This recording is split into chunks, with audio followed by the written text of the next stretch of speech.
एक तारीख थी। पति अपनी सैलरी लेकर शाम को थका हुआ घर आया। पत्नी इसी इंतजार में थी कि कब पति आएगा। पत्नी ने उसके आते ही उसे गर्मा गर्म चाय पिलाई और पूछा कि सैलरी आ गई होगी आपकी आज तो। पति मुस्कुराहट के साथ बोला कि हाँ, और इस महीने ओवर टाइम का 12,000 रुपए बोनस भी मिला है। पत्नी की खुशी का ठिकाना नहीं रहा। पत्नी मीठी आवाज में बोली, क्या हम इस रविवार को शॉपिंग कराए? तो पति बोला कि ठीक है, लेकिन सिर्फ एक शर्त पर, कि यदि तुम हफ्ते में कम से कम एक बार मेरी मां से फोन पर बात कर उनका हाल पूछोगी तो। पत्नी ने दबी आवाज में हाँ कर दी। पति सिर्फ ये चाहता था कि उसकी मां और उसकी पत्नी के बीच जो भी अनबन है वह दूर हो जाए। ठीक 2 मिनट बाद पति के मोबाइल पर मां का फोन आया। उधर से मां बोली, कैसे हो बेटा? बेटा बोला, मां मैं ठीक हूं। मां ने सबका हालचाल पूछा तो पत्नी इधर मुंह बनाकर मन में सोच रही थी कि 1 तारीख है, अभी सैलरी आई है, इसलिए फोन करके पैसे मंगवाना चाहती है, लेकिन मैं 1 पैसा भी नहीं देने दूंगी इस बार तो। उधर मां बोली, बेटा थोड़ी मदद चाहिए। तो बेटा बोला, बोलिए मां, क्या हुआ मां?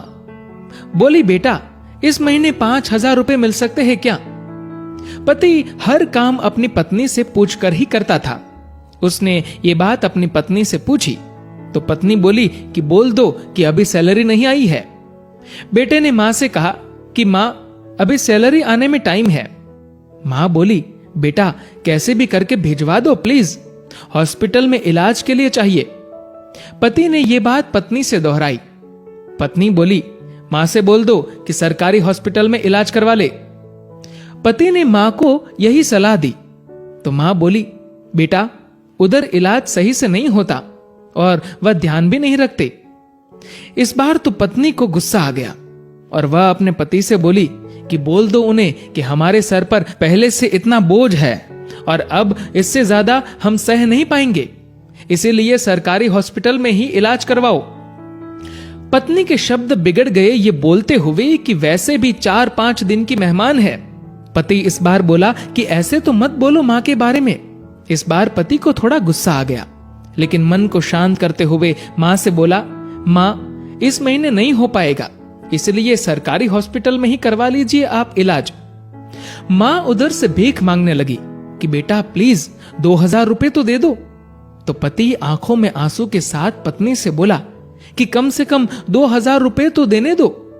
पत्नी गुस्से में थी, लेकिन जैसे तैसे मान गई और बोली कि ठीक है, बोल दो कि 2,000 रुपए भिजवा देंगे कल।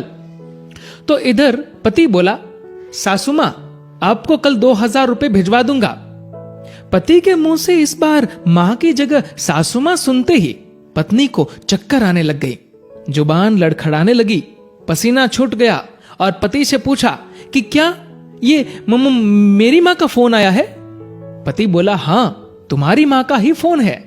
मैं तो तुम्हारी मां को भी अपनी मां ही समझता हूं, लेकिन तुमने कभी मेरी मां को अपनी मां की तरह समझा ही नहीं। पत्नी इस बार जोर से रो पड़ी और फोन में माफी मांगने लगी कि मुझे माफ कर दो मां, मुझसे बहुत बड़ी गलती हुई है। तो उधर से मां बोली, बेटी यदि सिर्फ एक मां का दिल दुखाया होता तो माफ कर देती, लेकिन तुमने तो आज एक नहीं बल्कि 2 मां का दिल दुखाया है। यदि आज मैं तुम्हें माफ भी कर दूं तो भी ऊपर वाला तुम्हें माफ नहीं करेगा। दोस्तों, ऐसा माना जाता है कि अगर ऊपर वाला भी मां का कर्ज चुकाने आ जाए तो वो भी कंगाल हो जाए। एक मां खुद मौत के मुंह में जाकर जिंदगी को जन्म देती है। उस मां का सम्मान करे। मां तो मां होती है, उसको मरने से पहले जीते जी ना मारे। दोस्तों, इस कहानी को लेकर आपकी क्या राय है नीचे कमेंट करके जरूर बताएगा। और दोस्तों, अगर आपको ये वीडियो अच्छा लगा हो तो इस वीडियो को लाइक करेगा और ज्यादा से ज्यादा लोगों तक शेयर करेगा। और दोस्तों, ऐसे ही और भी इंस्पिरेशनल वीडियोस के लिए सब्सक्राइब करें हमारे यूट्यूब चैनल को और फेसबुक पर फॉलो करें हमारे पेज को। धन्यवाद।